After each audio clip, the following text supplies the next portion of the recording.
What's up, guys? So last night at training, I had a conversation that kind of, you know what, how about I just show you? I just watched Hogan and Sergeant Slaughter. Ooh, I love that match. Huh? I said, ooh, I love that match. Really? Yeah. Man. Different time, man. Yeah, it was. Didn't like it? You're talking about WrestleMania 7, right? Yeah. Okay, then it was 20 minutes and there was a lot of rest holds. It wasn't it even that. It was just like it seemed like there were like some miscommunications in it between the two that they were really covering them, if that makes sense. You know, I haven't watched that match in a long time, but like I used to watch that match a lot. I liked a lot of Slaughter's work from that period. Yeah. I mean, I like a lot of Slaughter's work from any period, but like I was, you know, that's where I got the Cobra Clutch, or not the Camel Clutch. Yeah. Was from watching Slaughter. Like I took a lot of my style from studying his work through that period.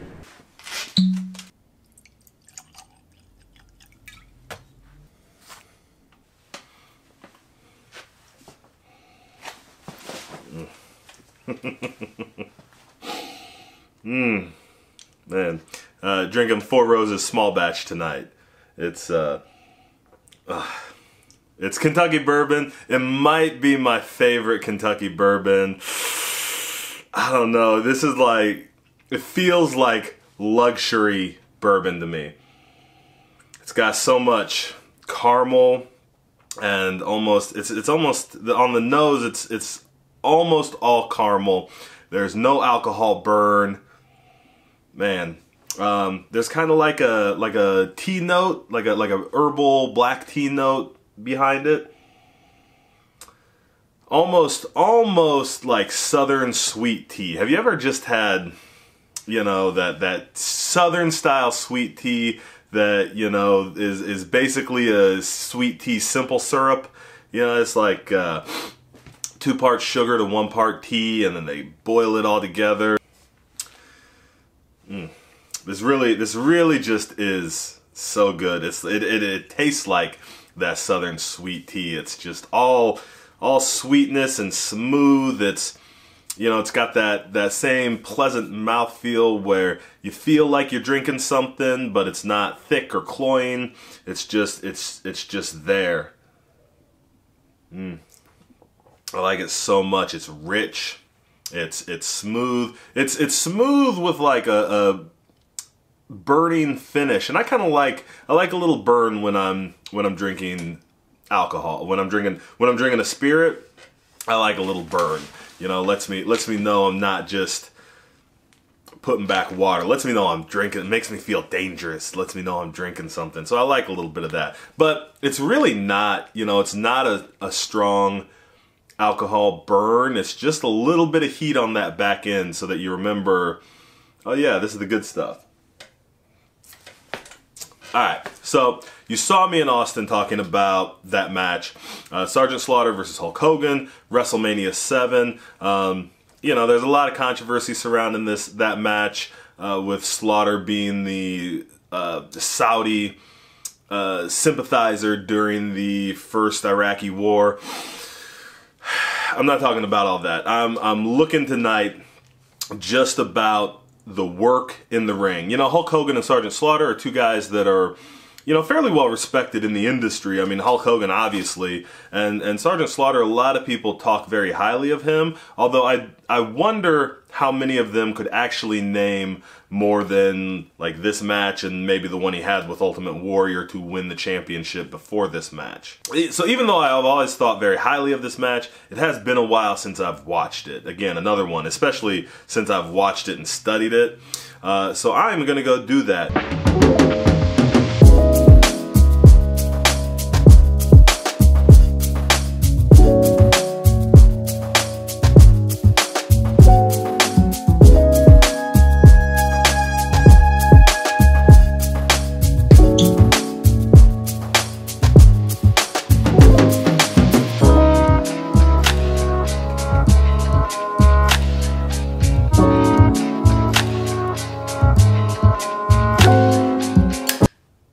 So I have a lot of thoughts on that match, because it's not different from what I remember. I don't even think it's worse than what I remember. I don't think it was also a really good match. At the same time, I think it had like a big fight feel to it. It felt like the main event of a WrestleMania. So now I'm tasked with the mental exercise of figuring out what the difference is, or, you know, what makes it one and not the other. Elevator pitch for the match. Sergeant Slaughter has won the World Wrestling Federation Championship by nefarious means. He has promised to defend it by Slaughter's rules. So the idea was, with the Slaughter's rules, was he kind of didn't care if he got disqualified.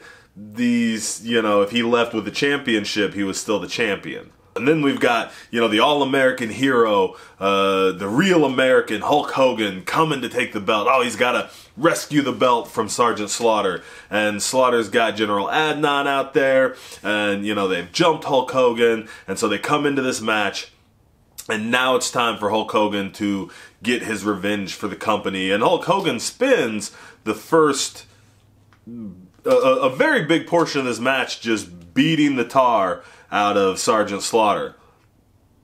They're fighting all around the ring. He's chasing Adnan around. He gives Adnan a couple shots. Sergeant Slaughter tries to hit him with a chair at one point. It doesn't even faze the Hulkster, and he turns around and puts a beating on him. And then they finally get back in the ring, where Hulk Hogan, is now, he's more concerned with beating up Sergeant Slaughter than he is with winning the match. And because of that, Sergeant Slaughter is able to find his opening. Adnan distracts Hulk Hogan. Sergeant Slaughter takes advantage, and now Sergeant Slaughter is wearing out the Hulkster. Sergeant Slaughter spends most of his time putting holds on Hogan that Hulk Hogan then has to fight out of. It gives the crowd a chance to get behind him. Finally, Sergeant Slaughter has worn the Hulkster down to a point using the camel clutch that he feels like he can pin Hulk Hogan. Hulk Hogan, he's got Hulk Hogan in the Cobra Clutch. Hulk Hogan fights up, and he's about to break out, but Slaughter slams him into the turnbuckle. Hulk Hogan goes down. Slaughter gets the Iraqi flag from General Adnan, lays it over Hulk Hogan, covers him. 1, 2, Hulk Hogan comes out, and now it's time for the Hulk up. And he can't believe he's been covered with the flag, and he tears it up, and he comes up, and Slaughter's giving him the punches, trying to stop him, but you can't stop the Hulkster now. And we get the U, and the punches, and the big boot, and the leg drop, and the 1, 2, 3, and it's over. And Hulk Hogan, the real American, is your champion, your American champion. What is it that gives that match such a big fight feel? Is it the crowd? Is it the fact that it's at a WrestleMania? The crowd is electric for this match from the start. That definitely plays into it. Hulk Hogan and Sergeant Slaughter, even at this time, they were both already, like veterans in the industry. Sergeant Slaughter had been a G.I. Joe. Hulk Hogan was Hulk Hogan, and Sergeant Slaughter was a big star in territories. He was a big star in the AWA and some of the other territories. We had the celebrities there. Alex Trebek and Regis Philbin. Marla Maples had come out prior to the match to make it feel like an event. But I don't think that stuff is really what gave it the big match feel, because I don't feel like it lost anything when the bell rang. So I think what gave it that big match feel is the fact that you kind of had both these men going hard at it. We would get to a point where Sergeant Slaughter was, begging the Hulkster for mercy, begging him, but in the beginning, this match, these guys were slugging it out. They started with real stiff lockups, both of them fighting for position. There was no backing up in either man. They felt like they were coming for this fight. I think that adds a big feel for it when you have that feeling of two freight trains, and here's the collision, and we get to see the train wreck now. So then when I say it's not a very good wrestling match, what makes it not a very good wrestling match. One obvious point being that Hulk Hogan didn't do many wrestling holds. I think he did a headlock at one point. That might have been the only wrestling hold he actually did. There's a lot of punching and kicking and throwing Slaughter into stuff. There wasn't much thought into Hogan's attack. It didn't look like he had a strategy. It just looked like he was coming to beat up Sergeant Slaughter. You know, I would almost say the same thing for Slaughter. You know, when he did get the advantage, he used the camel clutch. He used the Boston Crab, both of which hurt your opponent's back. So, you know, he kind of targeted the back, but it wasn't really like systematic. It didn't look like a strategy. It just kind of looked like what he did.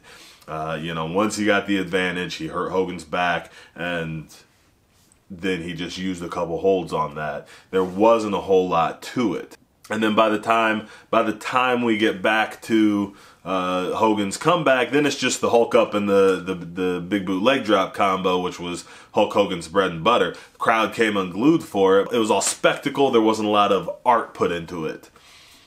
Now, you could make the argument that the spectacle is the art, but I hope you understand what I'm differentiating here. So where I do think there was some art and some strategy put into this match is the structure of the match. You know, I think that was very deliberate. Hulk Hogan spent so long beating up Sergeant Slaughter, you almost got tired of seeing Hulk Hogan beat up Sergeant Slaughter. Almost. And I think that was important because the fans needed to get all their emotion out, all the stuff with the Saudi, all the pro-American stuff, all that patriotism, all that revenge they wanted to see Hogan get. Like, I think they needed to get all of that out before Sergeant Slaughter was able to go on the attack. Once we got to that point, Sergeant Slaughter could then put the heat on Hogan, and people, you know, we could grind him down and get the people to want to see Hogan come back again. I also think it probably was to put the emphasis back on winning the match. You know, they had kind of told the story that Hulk Hogan was so angry, all he wanted to do was hurt Sergeant Slaughter. So, like, taking it beyond that point, you know, Hulk Hogan was also able to get that out of his system so that now we've gotten over that. Now it's time to get the championship back. Other things I didn't really like about the match, Regis Philbin on commentary didn't do much for me. You know, he was kind of more interested in just bantering with Bobby Heenan rather than, you know, paying too much attention to the match. You know, Gorilla was trying to call the match, and Bobby and Regis were just kind of bantering. But there was one, you know, kind of blatant miscommunication, a moment where they kind of backed off on a spot, then went back and redid it. I think two stars of their caliber could have covered that a little better. But having mistakes and miscommunications does not make a match bad. So even though I think there's a lot of good study material in this match, I think there is a lot you can glean from it with a critical eye, I'm still only going to give it about 2 fingers of goodness. Not a must-see, except that it's a WrestleMania main event.